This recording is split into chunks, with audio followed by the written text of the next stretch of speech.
Okay, the meeting is now being live streamed. Is it too early? Um, I think we're okay. Okay. Mostly because I just wanted to make sure I didn't have any issues Mhm. because the last one I did, it wasn't letting me. So we'll just mute everybody. I'll let people in, Okay. and I'm gonna make you a co-host so that you can let people in too. Okay.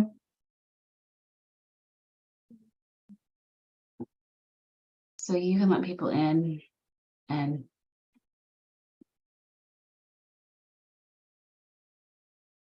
Sounds good.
Hi, Helena.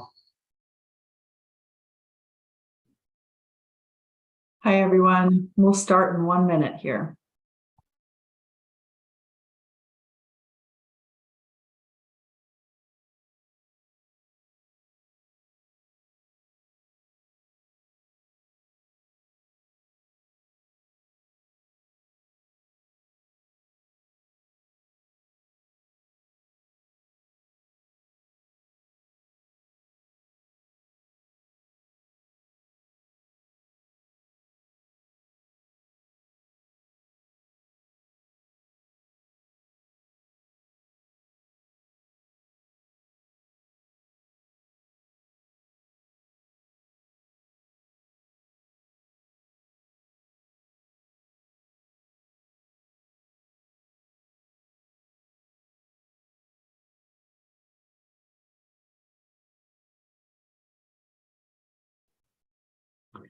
All right, welcome everybody.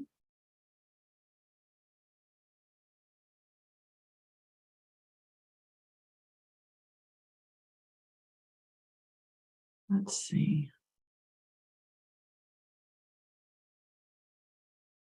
I think we have everybody joined in and assigned as a panelist.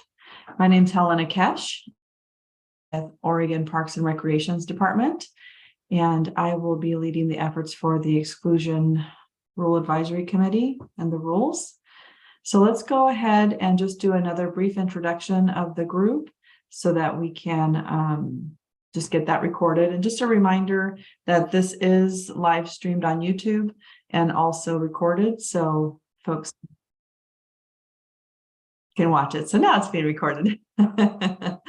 So again, Helena Kesh, Oregon Parks and Recreations Department, and leading the efforts on the rule exclusion updates. On my screen, I see Katie. You want to go next? Sure. Katie Gauthier with Oregon Parks and Recreation Department, and I'm here mostly to help with technical support. And we are streaming live on YouTube as well. Okay, Bill. Hi, I'm Bill Neese. I'm the managing attorney of the Oregon Law Center Coos Bay office. Great, thank you. Justin Parker. Yeah, Justin Parker for OPRD as a district manager. Great.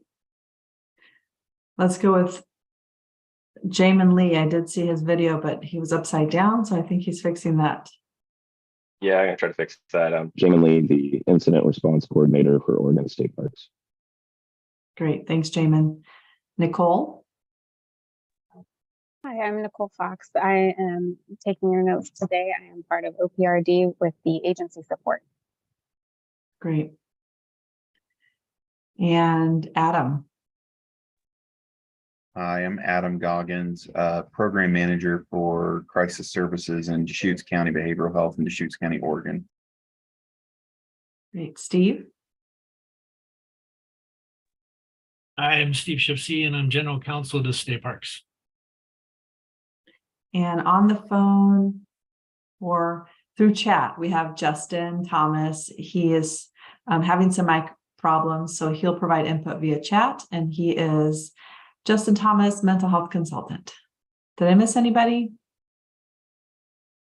I think we have everyone. Okay, so we sent out the draft rules to everyone for review. Did everybody get a chance to take a look at those? Okay. So what I'll do is a screen share, and then we'll just go through that together. That's okay.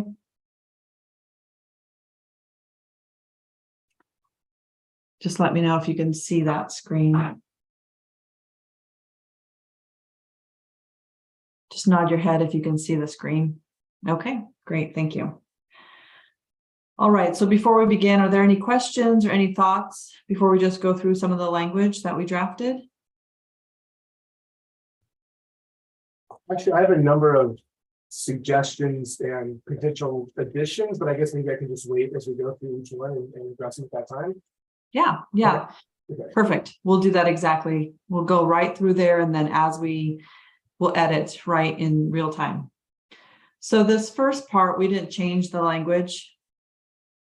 on the general regulations. We started to change language down below in number 7. So are there any comments to things listed above number 7? No? We left that alone, okay. So at number 7, we basically just cleaned up some of this, which is housekeeping. We cleaned up some of the language and removed some extra verbiage. But this is just generically stating that a park manager or a department enforcement officer may exclude a person that violates any state park rule from the park property or multiple park properties. Any thoughts on number 7? Yes, Bill? you talking about number 7 in its entirety or just that? the Just initial- this section, just this section. Okay, no. Okay. And then under number 7, then we list a lot more clear some of the language that we added. So A, under number 7, is the duration of an exclusion is based on severity of the state park rule violation. In determining the duration of the exclusion, the park manager or a department enforcement officer will consider whether the violation A, big A, affected I, visitor or staff safety, and then park resources as defined in Oregon Administrative Rule listed there, number 17. And then the third point is park operations. So either affected these areas or section B is involved in a repeat violation of any state park rule or bias crime as provided in section 11 and ORS 390.997. So we'll stop there because that's a lot. And we'll see if we have any comments or feedback to that section.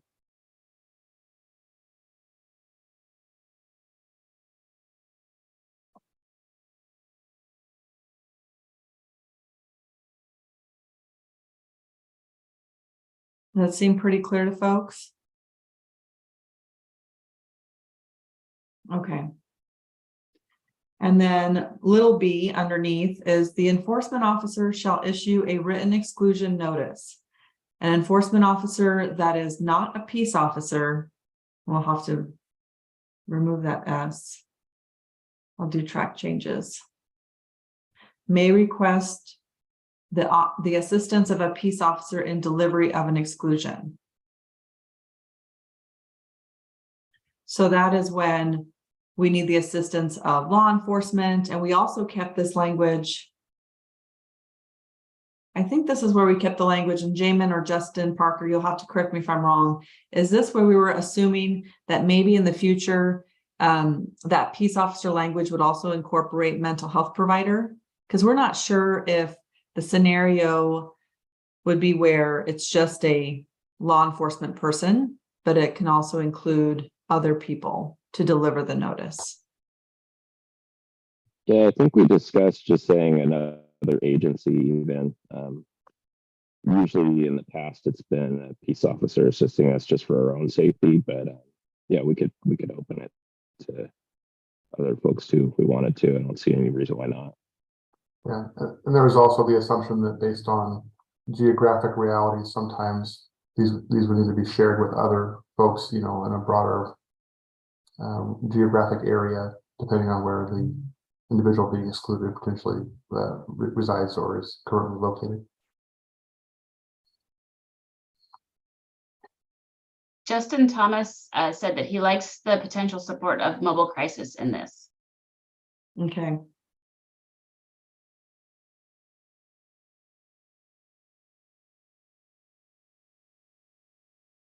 So what language should we use here? Should we just say assistance of a peace officer or other agency? Does that incorporate the mobile crisis unit?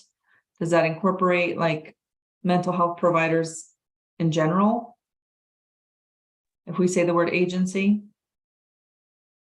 I would think so, and I think it keeps it sufficiently broad enough to incorporate any kind of things that we might not anticipate potentially, like if fire or EMS, if we wanted to, like if someone wanted to involve them for whatever reason, I think agency is sufficiently broad to incorporate all those things. Okay. And Steve or Bill, does that suffice in the legal world for language? I'm sorry, which section was that? Section B, little b. If we add the word or other agency in the delivery of an exclusion. Okay. Yeah, I mean, from my standpoint, we might want to define that. Define what we mean by other agency in the definition section. Because if I understand from what Justin and other folks are suggesting is it's other agencies with expertise related to mental health. It's not, you know, it's not handy for us to do it, so we're going to call our buddies over at Fish and Wildlife and see if they have a game warden who can help serve this. Right? Right. Yeah. Okay. Okay. But that captures what we're after. If people are in agreement on that, and we can come back with a precise wording.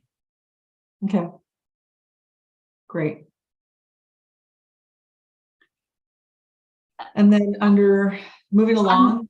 On this, Justin just says he agrees with Adam about being vague. It might allow for peer support staff who may not be fully integrated into a mobile crisis team, although that is the hope across the state.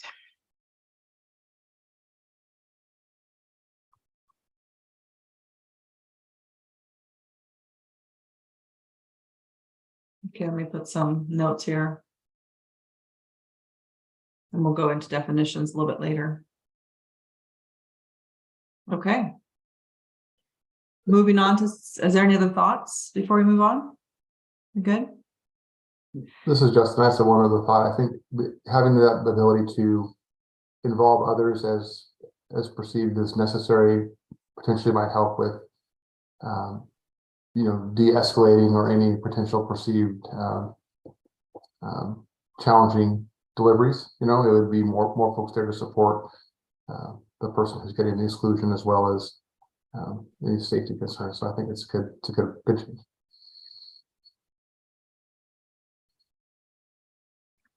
Section C, exclusion notices shall contain at a minimum A, the date of the issuance, B, the effective dates of the exclusion, C, the citation to each state park rule violation involved in the exclusion, so citing the actual rule that was violated, D, notice of consequences of possible criminal trespass should the person fail to comply with the exclusion as provided in section 13B. E, state park property as defined in OAR that the person is expelled from throughout the duration of the exclusion. And F, the procedure for filing an appeal of the exclusion. I'll stop there and we can see if there's any comments or questions.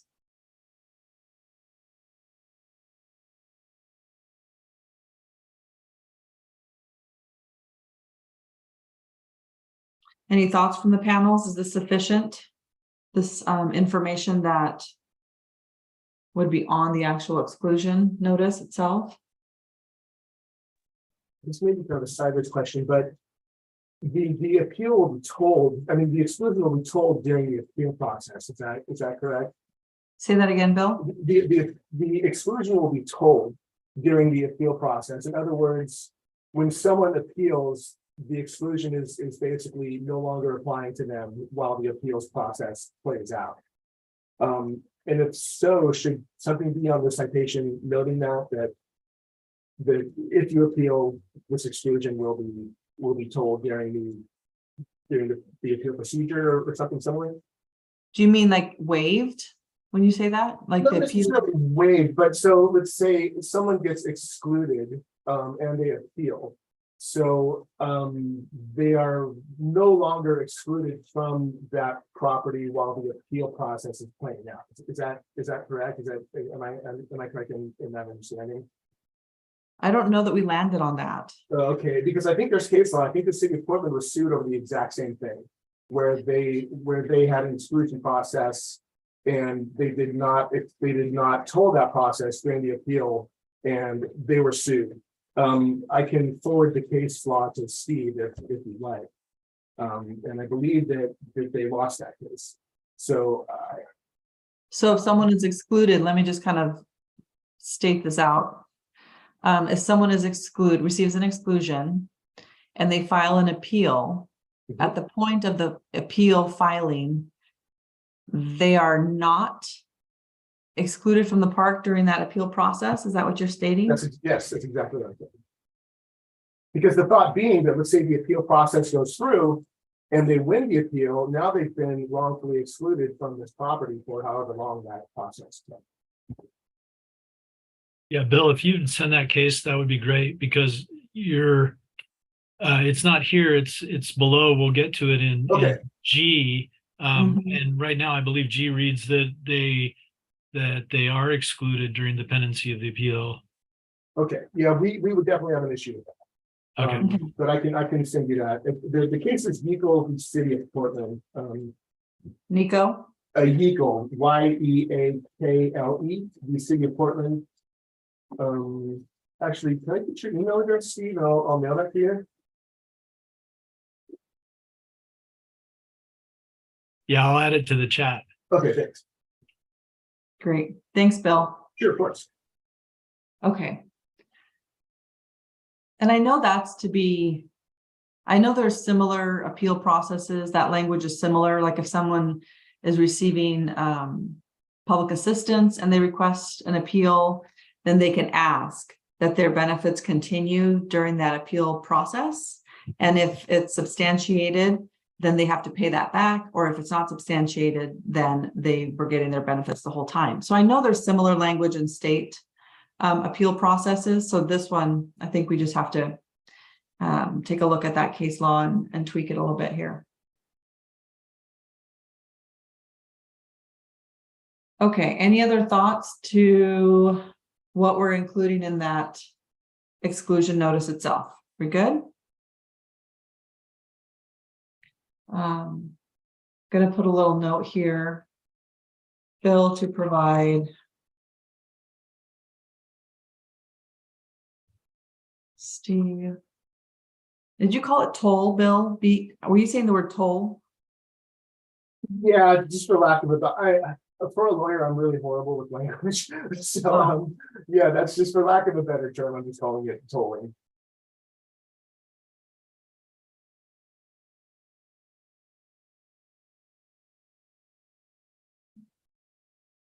Okay, something like that. So we'll take a look at that.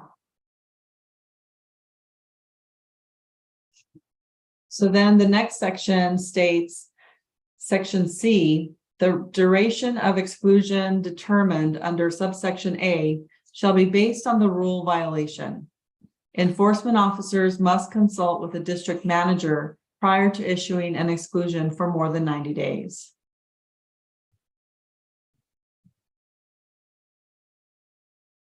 Section D, a person subject to an exclusion pursuant to this section may appeal the exclusion to the agency on the agency website, by mail, phone, or email.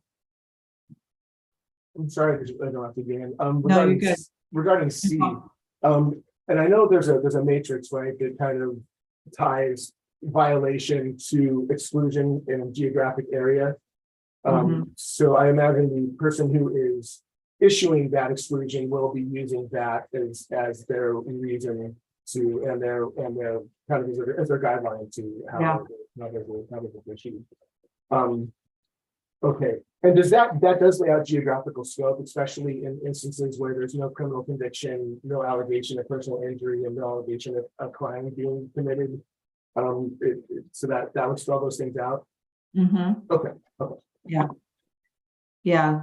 Justin, do you want to clarify at all the decision tree matrix that we were talking about creating? or Jamin?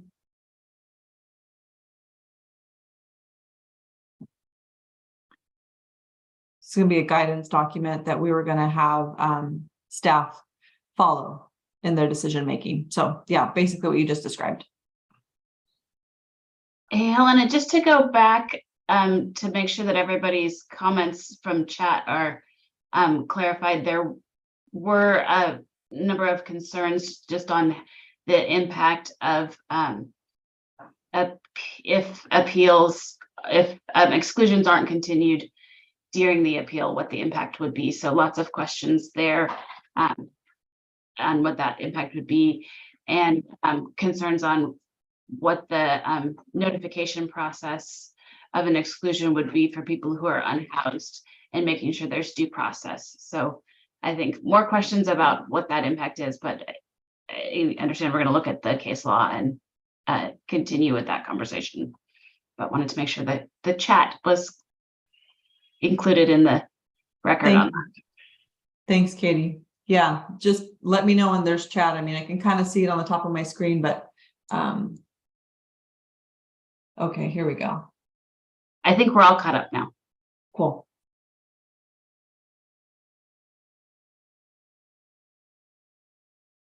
So do we want to discuss any of that at all with the individuals who do not have a mailing address?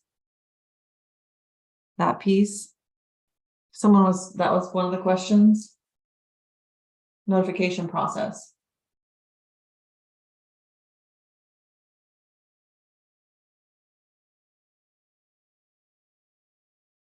I think if they're physically issued a citation, that gives them, would that give them notice? And then they're able to appeal by phone. Is that right? As well as email and website. Yeah, and then the Although if they don't have a phone, you're right, it's supposed to be during the appeal process. mhm. Yeah.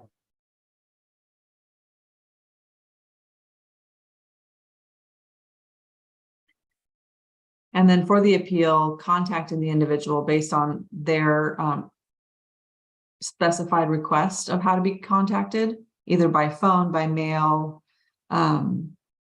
I think that's something that we're going to include on the form as well, if there's an alternate format. Does that satisfy the question, Justin? You had posed that in the chat.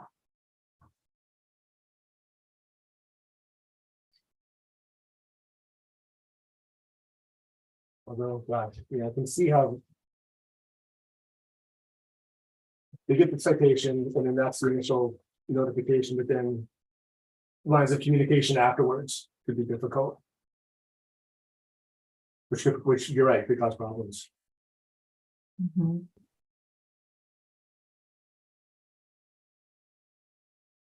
We'll go through the rest of this and just see if the rest of the language in the rule offers any kind of support for this, because I think we allowed for some language that we can have some discretionary decision if we needed to in the appeal process, to allow for such things. I think if the language isn't in there, we can see if we can add it. Okay, so moving on. Well, let me stop for a second. Justin added, sort of, I can foresee a problem with people who come to a park, violate a rule, then leave. So there may be little opportunity to provide immediate notice or citation, right? I think that was shared from some of the others. Jamin, I think you or Justin talked about not being able to locate the individual.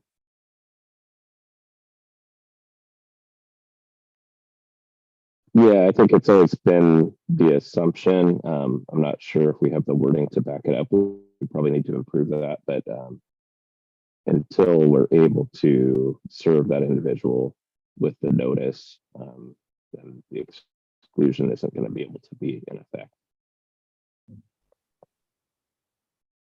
Mm-hmm. Right.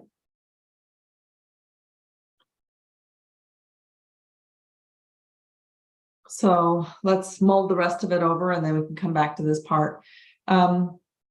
So to be valid, an appeal submitted under subsection D must include a statement for the basis of appeal, the exclusion notice number, that'll be on that exclusion form for them, and the details of exclusion. Right. Would it be possible to change that wording from must to should, just to eliminate a process or a situation where situation in good faith tries to appeal an exclusion, but leaves out, say, either the notice, the details of the exclusion, but you've got the notice number and a statement for the basis, and you should be able to look at that information and see what the exclusion was for. That way they don't lose their shot at appeal because they inadvertently forgot. For a technicality. Mhm. Yeah. Everyone good with that? Well, Steve? we could do it so it's must include A and B and should include the details. What I'm worried about is if we get something, but we can't identify to what they're referring to.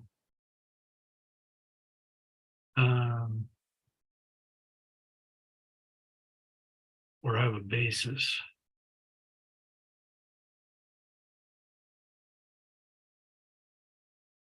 So Steve, what did you recommend we Well, I'm just, I'm just putting it out there for the group to kind of group think on this.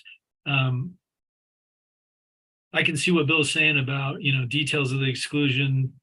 If they were, if it's, and Justin can help me here, if it's somebody who's having a mental health crisis, they may not be able to provide very good details. But as far as the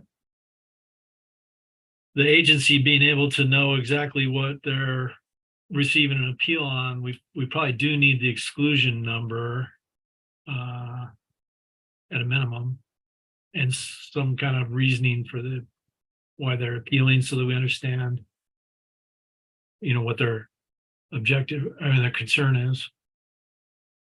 But So- if they had like contact information, would you not be able to just follow up with them and say, hey, we got your notice, but we're missing some information. Could you let us know? So include a way to reach them as a component. That might be an idea, yeah. Yeah. So. But again, with the language of should, not must, or that way, again, if they forget to include a phone number or something, it doesn't get automatically. Or discarded.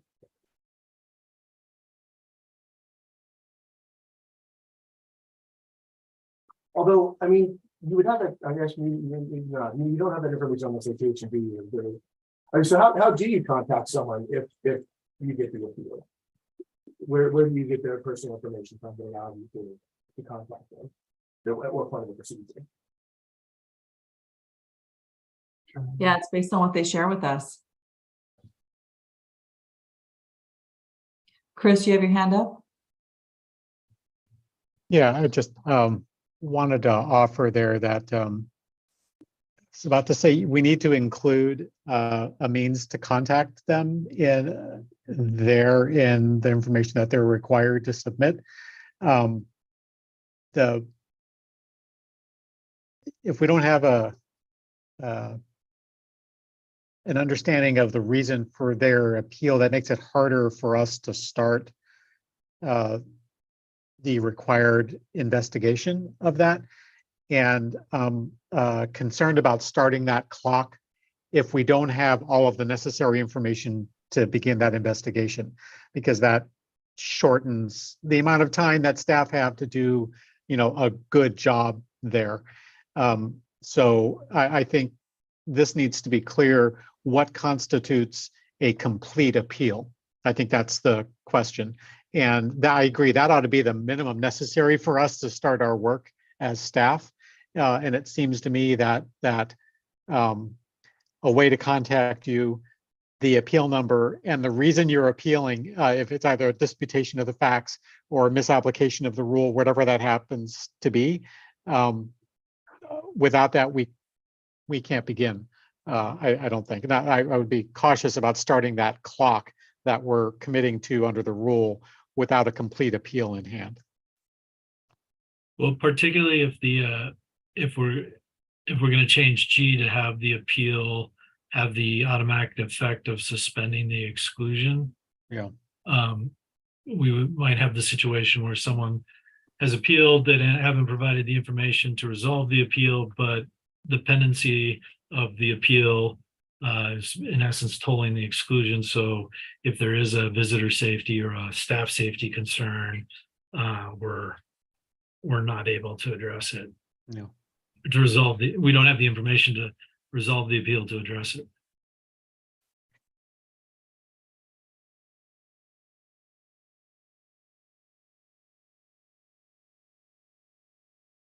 So does adding a line for contact information of person requesting the appeal? Yep. And I agree. I don't know. I may have missed the earlier conversation about what details of the exclusion adds that's not already present in our own files on the exclusion. It seems to me the details of the exclusion, we ought to already have those if we did it properly, and we wouldn't be reliant on the excluded person for it, unless that means something else.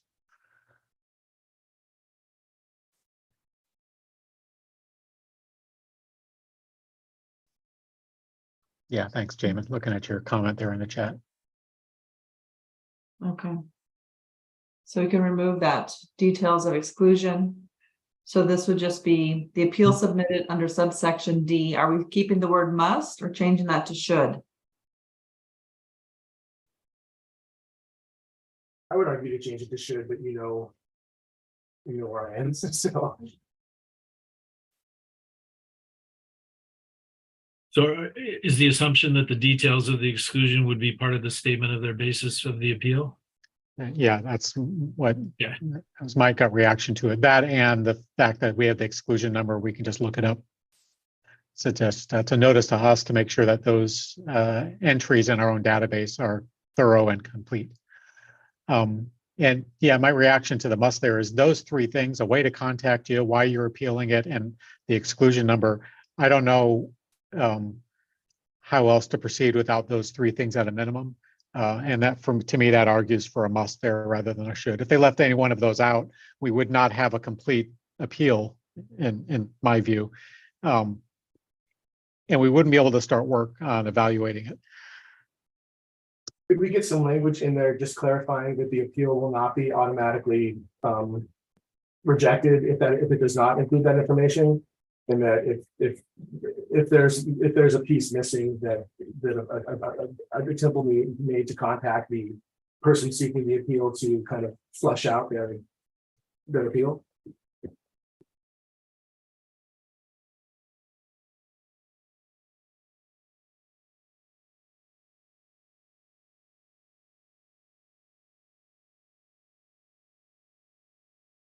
Yeah, I think that's fair, and that's how we do our few regulatory functions. Is if your submittal to us isn't complete, we don't start clocks and we don't start any other action on under that authority until your information to us is complete, and we reach out to you and we work it until it's done. If at some point you drop it because you don't want to provide additional information, everybody basically goes back to their home bases and says, well, then the appeal is valid. I mean, the exclusion is valid without the information that you're required to give us to process it, your appeal. Yeah, to Steve's point, if you don't give us that information, then you haven't made an appeal yet. And therefore, it's not suspended the way it might end up being, depending on how your research on that goes, Steve. So this is Justin. I wonder if we could go back up to the contact information that we're willing to, how we're willing to contact that person. We can contact them. Should we maybe spell out different modes of communication, like spell out email? They can provide us an email. They can provide us a phone number. They can provide us a physical address. Just maybe gives them a variety of ways to contact us. It's more a wider net, so to speak, of, anyone else agree with that or disagree with that?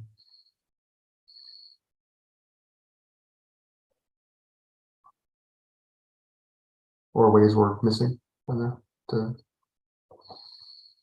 I mean, well, I want to kind of keep this a little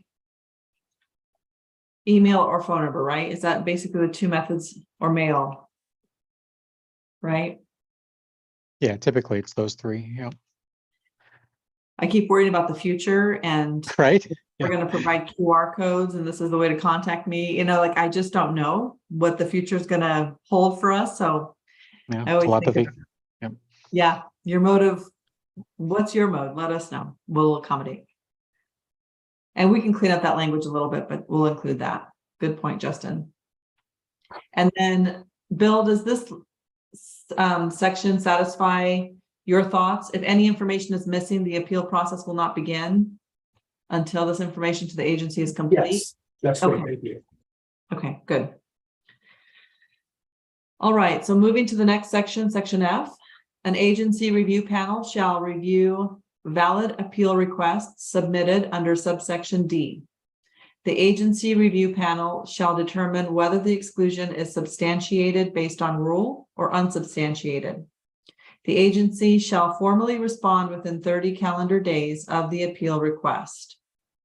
That's just the high level overview. Bill, I see your hand. Okay, yeah, so that is, okay, yeah, because that was also my question was, who makes up, who is the agency review comprised of?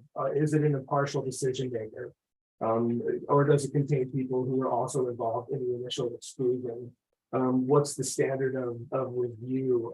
Does the excluded party get a chance to have a hearing and present evidence and witnesses and things of that nature? Okay. We list a few of those things down below. Let's see if that satisfies some of your thought. And then some of your questions are still open. And we can have a conversation about that too. So the next section A is the appeal request for an exclusion for less than 90 days shall be reviewed by an agency review panel within the local region. So the region, we have 3 regions through the state: the coast, the valleys, and the mountain. So if the exclusion took place at the coast, the local coast area will have an agency panel to review that appeal. If it was an exclusion for less than 90 days. I think there's an argument for the 90-day number. Jamin, you had mentioned that appeals are mostly 6 months. Nothing is really 90 days. If we're going to write one, we normally write one for at least 6 months or more.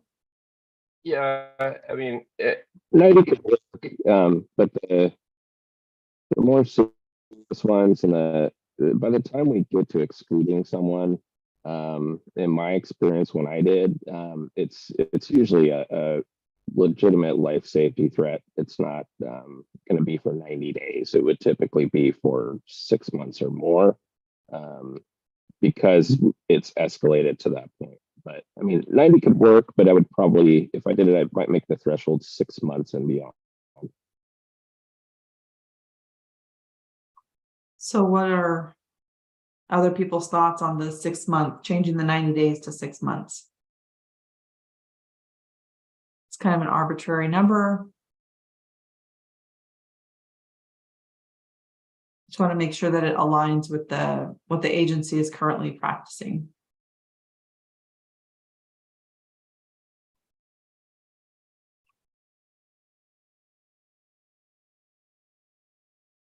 So 180 days.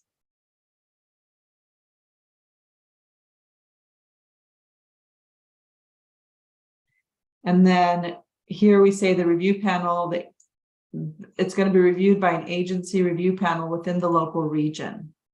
Bill, is that good? What are your thoughts?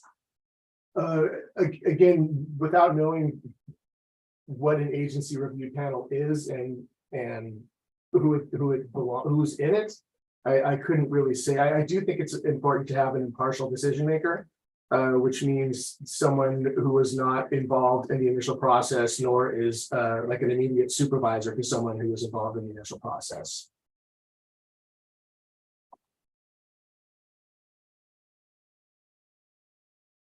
thoughts on adding language to clarify? Like, would this be outside the district where the exclusion took place? So it's just not, I would think maybe some of that detail would be in the policy and procedure, which we could share, because people's job titles change and they move around. But I understand the intent of what's being said.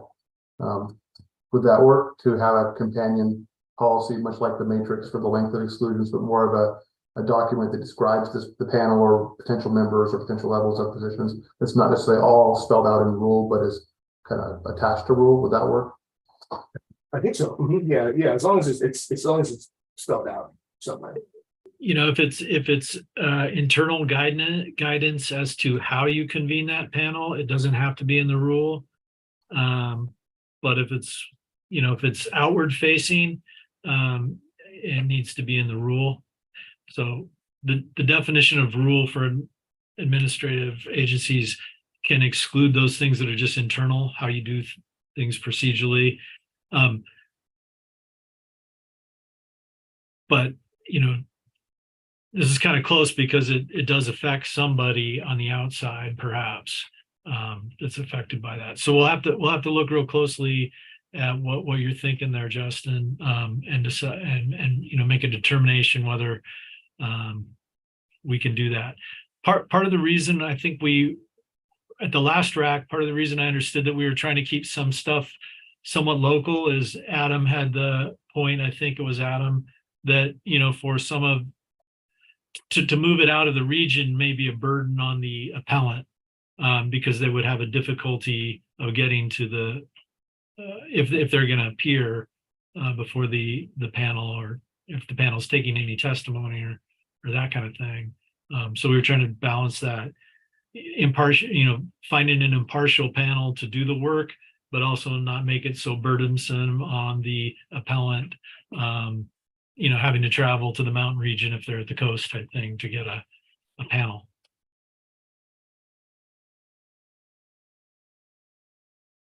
At least those were the objectives I remembered.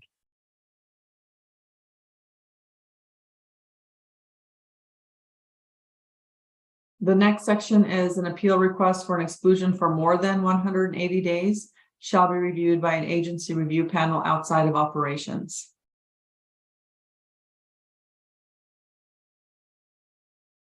And this would be more internally, that would be our headquarters staff. And then section G, unless the exclusion period expires, the exclusion shall remain in effect during the duration of the appeal. So this is the one that, Bill, you were going to provide case law to Steve, right? That's right. Okay.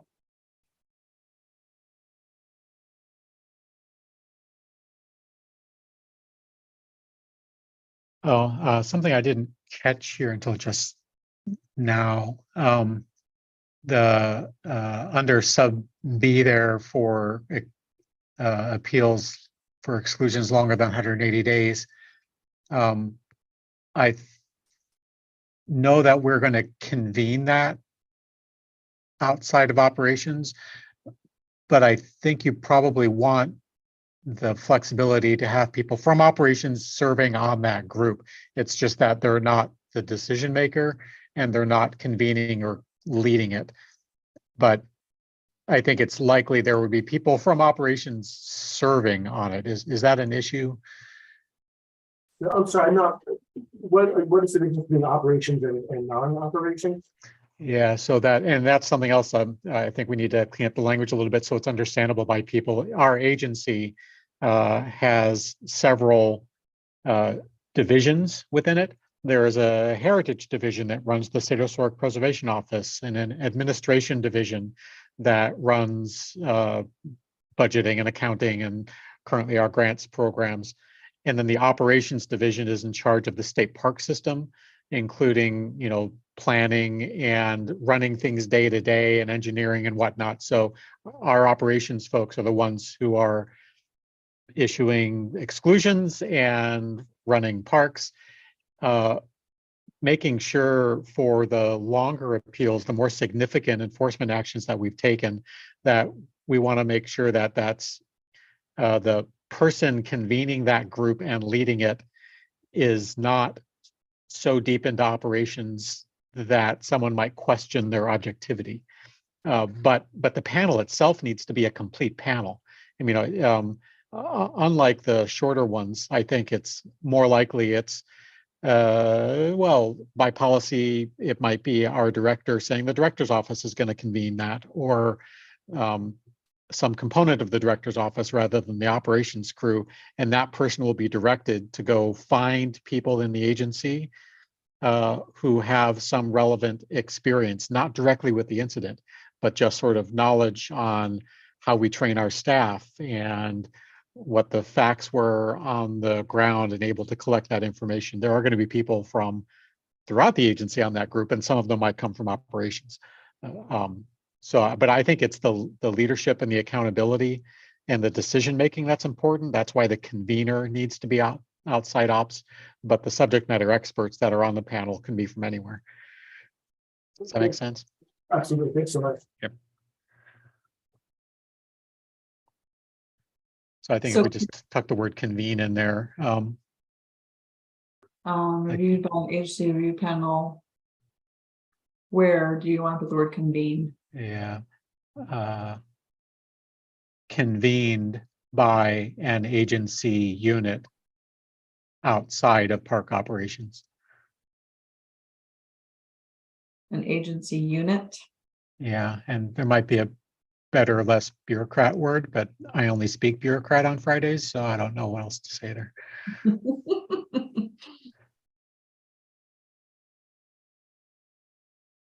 I agree with Chris that as an operations type guy, that makes sense. That the operations folks that are involved in the exclusion that's being appealed are not in a decision-making role, but can provide the information that they've gathered, and more of an efficiency to share information for good decisions.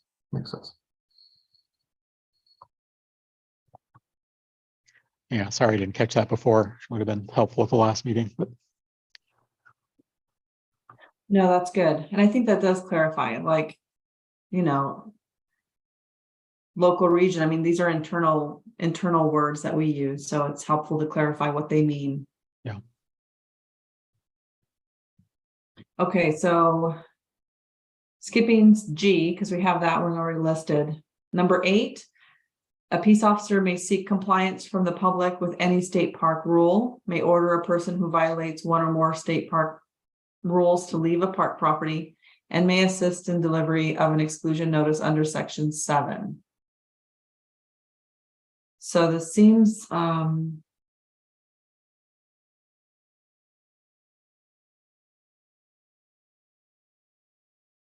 think it's okay. Are there any thoughts to this?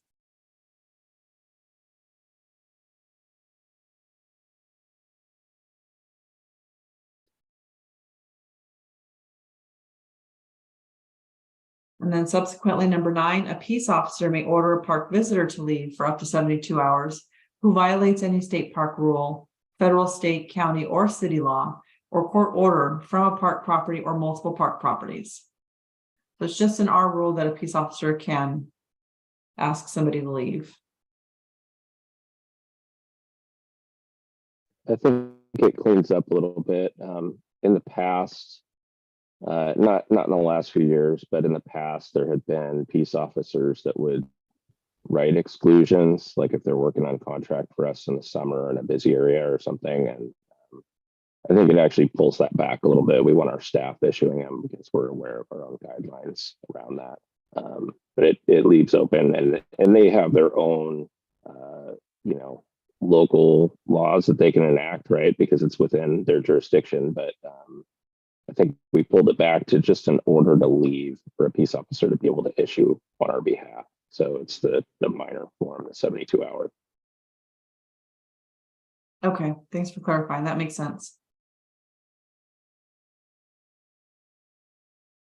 And we didn't change anything further down that I can remember, but just going over it really quickly. A park manager or designated park employee may protect the safety or health of the public or protect park resources. This authority includes actions that may temporarily A, permit or limit specific activities or uses in designated portions of a park property.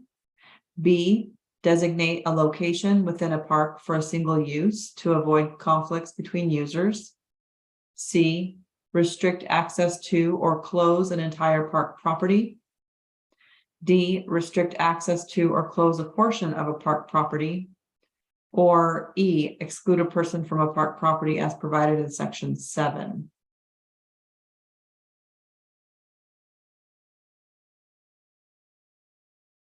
Any thoughts or questions about that section? Again, we didn't change it or anything.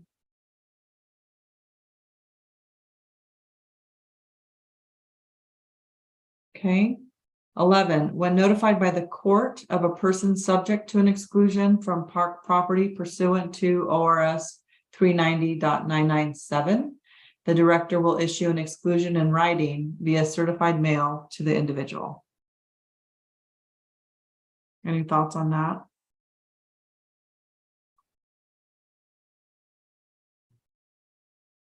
I'm sorry. Does this need to be more flexible if a person doesn't have a mailable address? How does the court handle that?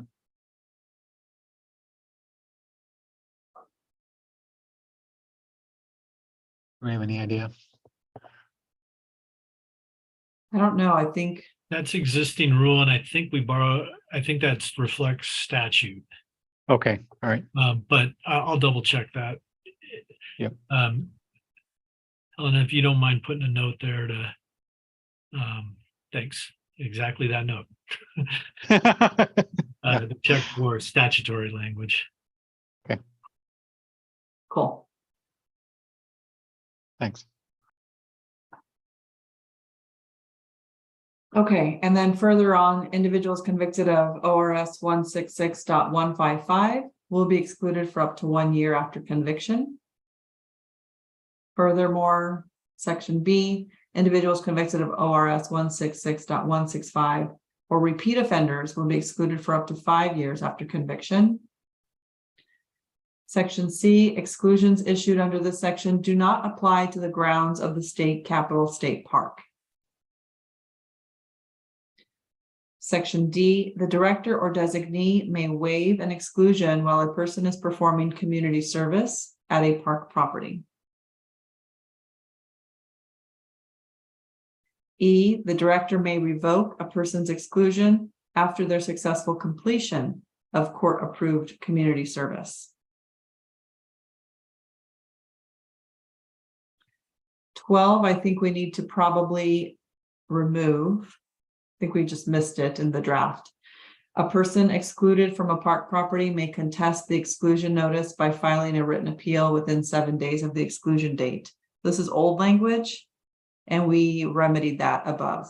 So I think we should just eliminate this whole thing. Everyone good with that? Yeah. I think that was just a error on our end. Do we, to prevent an numbering problem, do we typically leave that in and simply say revoked on such and such date?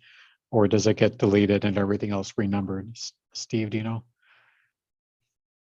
It gets deleted and renumbered, and then you get to do the search of the rest of that particular chapter to make sure there's the cross reference we got to grab too. Yeah, it's near the end, I guess that helps. Yeah. Right.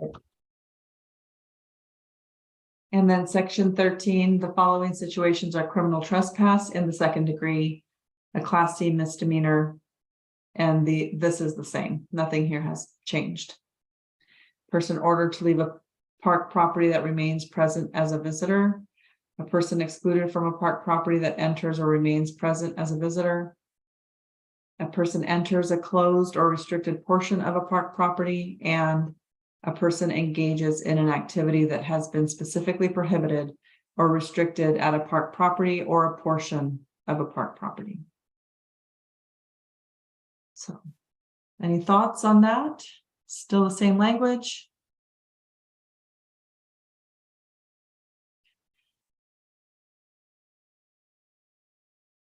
Okay, So just to follow up, we're gonna remove some language here that we crossed out. Steve's gonna double check for some statutory language on the certified mail piece. Bill is gonna email a case law to Steve to review for the tolling period. Basically kind of a suspense to the exclusion while someone's in the appeal process. So Steve will take a look at that and then we'll see if that changes our language. And then section A here under the who the review panel is, we may clarify that language a little bit just to make it cleaner on who is in that review panel and where are they from, what part of the agency. I think that helps clear things up, right, Bill? Yes, if that would help. Okay. And also, again, I think we can talk about this though, the kind of the procedure, burden of proof. Can you call witnesses? Can you bring evidence, that type of thing?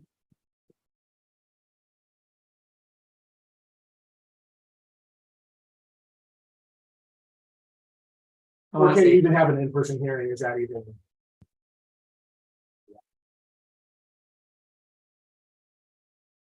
In person or like online, right? Yeah, I mean, it could be remote, but just a chance to present evidence. And you might get this testimony.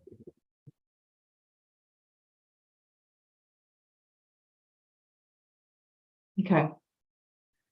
All right.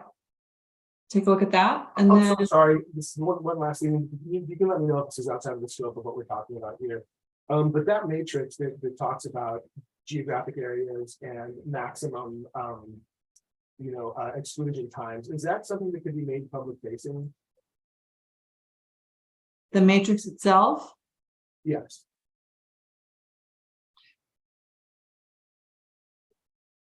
I think that I don't know. I mean, Katie, what are your thoughts, or Chris? Does the matrix, similar to our violations and fines, is that public facing? Yeah, I don't see why not. I'm making waggly eyebrow looks at Justin and Jamin there. Oh, my camera's off. So I think it's both clear, and to the extent that rules are a deterrent, to the very small extent that rules are a deterrent, I think publishing it might encourage people to be more careful. I know that's not true. Even as I say it, I know it's not true. But it does no harm. And it's a good reminder for us to make sure that that stays updated and that it stays current if we know that it's been published that way. So Justin, Jamin, do you have thoughts on that? I don't see any issue with that, and it actually might be helpful. We talked about, we have our OAR book that we use to write violations, citations, and in the back of that it has the presumptive fine schedule for a citation, right? So below that we could include the exclusion matrix. Yep. Lumped in. So, And yeah, just sounds publish it in our FAQ on the website. Yeah, that's great. I agree. I think it would be transparent to publish it. I think that maybe starting with sharing it when it's ready with this group. I believe we have one more formal meeting. Is that correct, Helena? That we could go through and have it ready by then, hopefully. I do think that we are endeavoring in the staff work to be more transparent in how the severity of offenses can relate to exclusions, and length of exclusions. Right. I think that's a good thing. At the same time, we could design a pretty extensive matrix, that could be a tome of charts and things like that. And I think that's not the intent. That there still is an element. I'm not saying people are saying that, but a general member of the public might say, well, my exclusion or my length of time I'm away from the parks doesn't seem to fit all these. So there's an element of officer discretion, which I think will be cleared up as much as we can with all this staff work, but there's still going to be an element of I'm applying the box, I'm looking at the date of, the length of the offense, all that, and they're still going to have to make decisions, often in very heated circumstances. And I think giving them better guidance and more training will help with that. But it's still a challenge to anticipate every contingency in what you goes into picking that length or the reach of that exclusion, if that makes sense. So, but we can do better at sharing, I think, but I agree.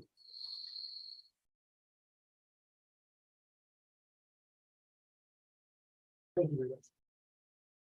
Justin, did you commit to completing the matrix by the next meeting? Is Yeah, that I what I committed to Jamin completing it in the next meeting.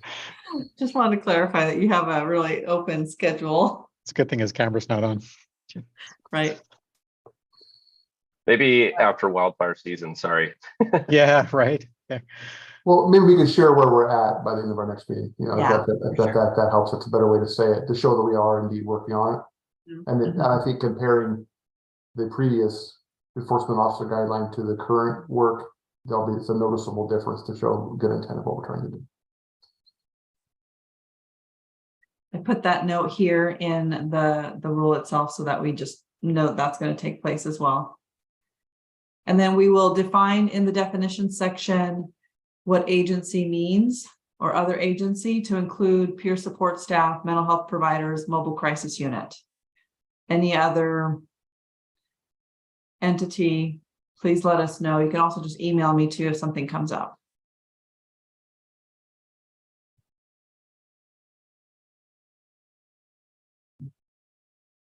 All right, I think that wraps up everything that we needed to edit for today's rule. I wanted to talk about fiscal and economic impact in case we don't meet again, because if we just go ahead and button things up, I can also send this out for folks to review and then comment back, and we potentially don't need to meet a third time.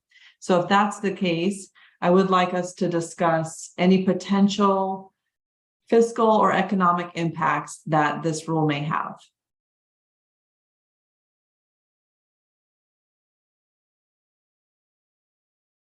Can you foresee any cost to the agency or public? I mean, to the agency.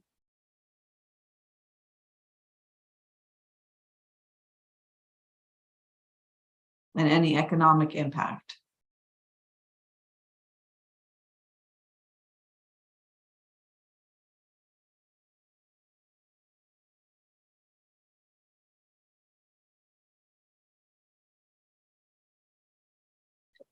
If we exclude someone, Katie, go ahead. The other question is just if there's an impact to small businesses All right. because of this rule change. Or other state agencies or local governments.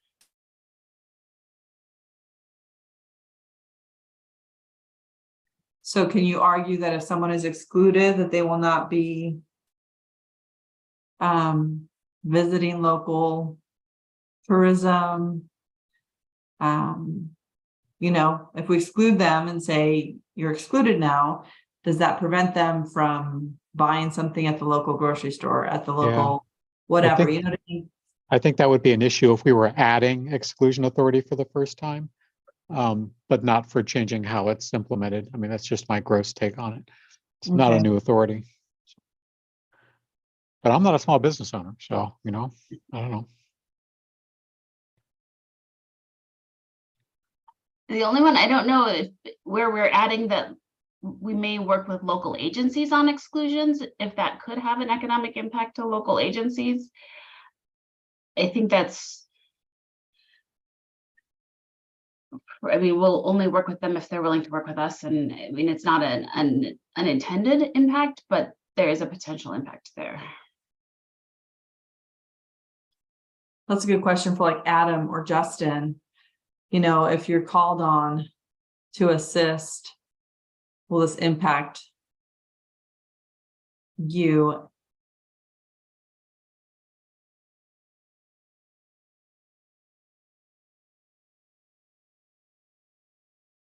I mean, I think there's a potential there, but I don't know if that's included in their existing role. You know, there may be an element of their job to assist the community with wraparound services or whatever they have that kind of commented as described.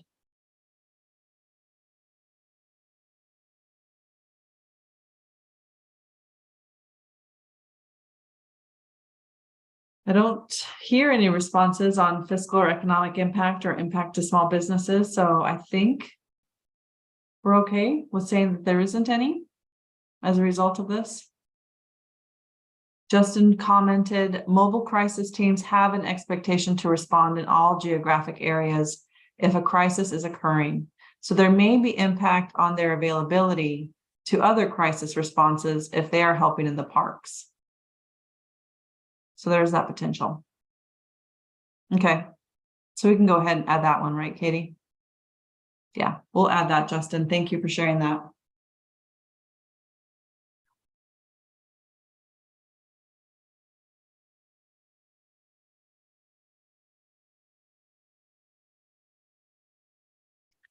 Okay.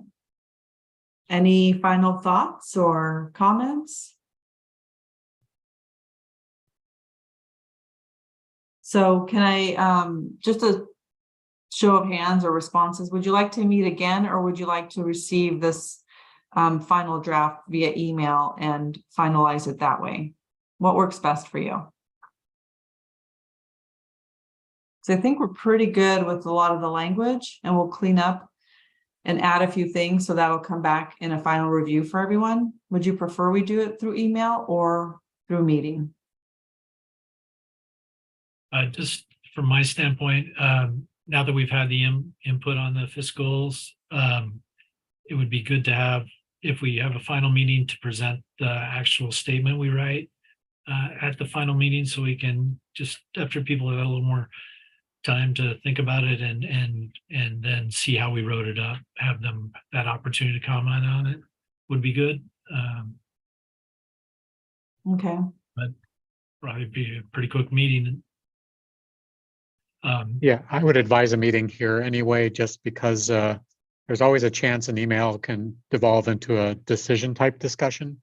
And since we have a public notice requirement here, I don't know how we could do that by email alone, unless there's something I'm not aware of in public records law. But Yeah, and we can a whole meeting on the forthcoming in matrix. We're all looking forward to Justin's matrix. yeah. Pressure's on, Justin. Sounds good. And we My have audio was broken. Was that Jamin's matrix I heard? I'll help. okay.